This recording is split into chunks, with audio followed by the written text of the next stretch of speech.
Donation अगर receive कर रहा है तो रिसीव में कोई कैश का लिमिट नहीं है। अगर पे कर रहा है तो बेयर चेक से ही पे कर सकता है डोनेशन। कैश डोनेशन अलाउड नहीं है। क्रॉस चेक से भी डोनेशन अलाउड नहीं है। डोनेशन किसी को दे सकता है, अदर ऑब्जेक्टिव का भी चलेगा, सिमिलर ऑब्जेक्टिव का भी चलेगा, लेकिन एज ए कॉर्पस किसी को नहीं दे सकता है। और कॉर्पस डोनेशन जब रिसीव करते हैं तो कैलकुलेशन में उसको इंक्लूड ही नहीं करते हैं। Amount for which TDS not deducted और ड्यू डेट तक पेमेंट नहीं किया तो 30% डिसअलाउड, और सेम अलाउ हो जाएगा जिस ईयर में पेमेंट कर रहा है। तो डीम्ड एप्लीकेशन दो तरह का होता है। जब रिसीव करता है 31/3/2022 तक में अचानक से, तो उसी जिस ईयर में रिसीव, तो उसको नेक्स्ट ईयर में इमीडिएटली रिसीव करना पड़ेगा उसके लिए रिसीव जिसमें करंट ईयर में मार्च में हो रहा है। लेकिन जिसको अक्रूवल बेसिस फॉलो कर रहा हो तब ये वाला आएगा प्रोविज़न, जब अमाउंट अक्रू हो गया बट रिसीव नहीं हुआ। जब ये अक्रूवल बेसिस पे है तब, तो इसमें कैश बेसिस वाला नहीं होगा, अक्रूवल वाला है। तो वो जिस ईयर में, नेक्स्ट ईयर में या फिर उसके नेक्स्ट ईयर, मतलब जब ये अक्रूवल बेसिस वाला अमाउंट रिसीव होगा उस ईयर अप्लाई करना है या उसके नेक्स्ट ईयर अप्लाई करना है। लेकिन ये जिस ईयर रिसीव हुआ उसी ईयर अप्लाई करना है। इसमें नेक्स्ट ईयर मिलता है और नेक्स्ट ईयर में अप्लाई नहीं किया तो उस ईयर टैक्सेबल हो जाएगा और इमीडिएटली नेक्स्ट ईयर। फिर डीम्ड अप सेट ऑफ, जो सेट ऑफ ऐसे कुछ नहीं होता है। सेट ऑफ कैरी फॉरवर्ड जो एक्सेस अप्लाई करता है उसका सेट ऑफ फॉरवर्ड नहीं होता है। Set up trust invest in safe investment, ठीक। अदर ट्रस्ट को डोनेशन दिया अलाउड है।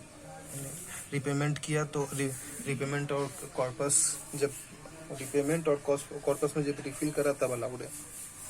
टैक्स जो है वो सेम इंडिविजुअल का जो लगता है वही है। नेट कंसिडरेशन पार्टली यूटिलाइज, और उसमें दो तरह का आता है, बताएंगे। बिजनेस एक्टिविटी योगा में भी हो सकता है और advancement of general public utility में भी हो सकता है। तो 20% वाला जो लिमिट है वो advancement of general public utility में आता है। योगा में अगर बिजनेस करा तो उसमें कोई लिमिट नहीं है, उसमें बस बुक्स ऑफ अकाउंट्स मेंटेन करना है। होली रिलीजियस पर्पस के लिए है तो 115 BBC नहीं लगेगा। 30% वाला जो आता है वो इसमें नहीं लगेगा। और उसमें एजुकेशन और उसके लिए मेडिकल के लिए स्पेसिफिक होता है, तो उसका क्या था,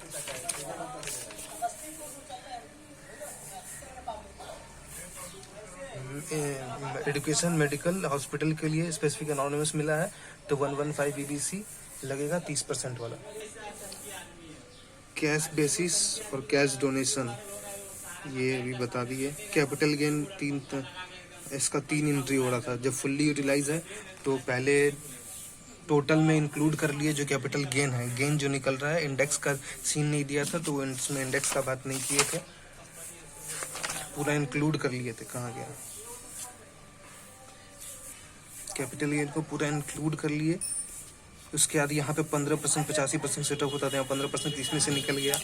लेकिन फुल्ली यूटिलाइज था तो वापस से 15% को यहाँ पे लेस कर दिया, ऊपर ऐड किया, यहाँ लेस किए, तो एक तरह से 15% सेटअप वाला एक्स्ट्रा क्लेम मिल गया।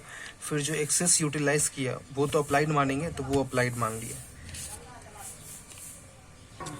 MMR से जो टैक्स लगता है उसमें मेन 15 नंबर सम्स क्या है, ये 2 सम्स देखना है।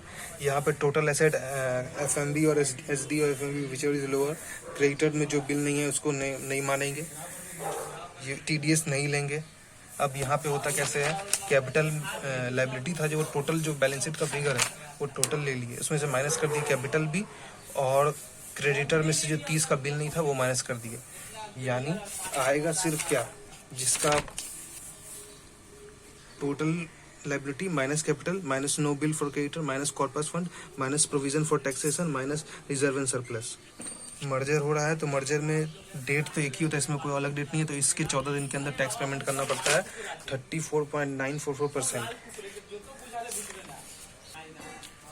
जिस डेट पे रजिस्ट्रेशन हो रहा है उससे पहले या उस डेट के पे ऑलरेडी एसेट खरीदा हुआ है जिस पे टैक्स पेमेंट हुआ है, तो उसके ऊपर वो MMR का टैक्स नहीं लगेगा। बिल्डिंग का एडवांस का अमाउंट नेक्स्ट ईयर पे कर रहा है दिसंबर में, लेकिन उसको अप्लाई में ले लिया है। कॉर्पोरेट डोनेशन को कभी इंक्लूड ही नहीं करते। ऐसे बेनिफिट पूछेगा कि क्या बेनिफिट है, जिससे मिनिमम टैक्स देने के लिए क्या ऑप्शन है। तो टैक्स नहीं देना है तो एक्यूमुलेट करो, AO को बोलो और सेफ इन्वेस्टमेंट में डाल दो। एक्यूमुलेट करो एओ को इन्फॉर्म करना पड़ेगा और सेफ इन्वेस्टमेंट डालना पड़ेगा। कॉर्पस डोनेशन ऐड ही नहीं होगा। एनोनिमस जिस पे 30% लग रहा है वो नहीं ऐड होगा। जो 1 लाख और 5% ऑफ टोटल डोनेशन वो वाला यहाँ पे आएगा। कैपिटल एसेट यूज़ करा था 60% ही इसका ट्रस्ट के लिए यूज़ करा था और फुल्ली यूटिलाइज्ड हो गया। कॉस्ट जो था वो पूरा उससे ज़्यादा का जितना का कॉस्ट था, ये कंपैरिजन हुआ कॉस्ट टू कॉस्ट माइनस जितना आया उसका 60% ही, ये जो 20% का लिमिट था वो एक्सीड कर रहा है तो उससे एग्जेम्पशन नहीं मिलेगा। सिर्फ एग्जेम्पशन के लिए उस ईयर में मना होगा, उससे चैरिटेबल स्टेटस लूज नहीं होगा, ना ही उसका रजिस्ट्रेशन कैंसिल होगा। होली रिलीजियस पर्पस के लिए था 115 बीबीसी नहीं लगेगा। एक ट्रस्ट था जो 80G के लिए एप्लीकेशन किया, उसको रिजेक्ट कर दिया इसलिए क्योंकि 85% ऑफ द इनकम नहीं लगाया अपने पर्पस के लिए। ये गलत है, वो 80% लगाए या ना लगाए, अगर रजिस्टर्ड है उसके अंदर तो उसको 80G का सर्टिफिकेट मिलेगा। कॉर्पोरेट डोनेशन तो ऐड ही नहीं करते, तो कैश और चेक से मतलब नहीं। एनोनिमस कैश आया तो भी ऐड करेंगे, कैश तो हम लेते ही हैं। यहाँ एनोनिमस था तो ये पॉइंट देखना होगा। Not because anonymous surcharge total income पे देखा जाता है, इसलिए एनोनिमस जो 30% पे टैक्सेबल है उसको ऐड करते हैं चेक करने के लिए। 50 लाख से ज़्यादा आता तो सरचार्ज लगता। कैश डोनेशन किसी को दिए अलाउड नहीं है, बेयर चेक से अलाउड है।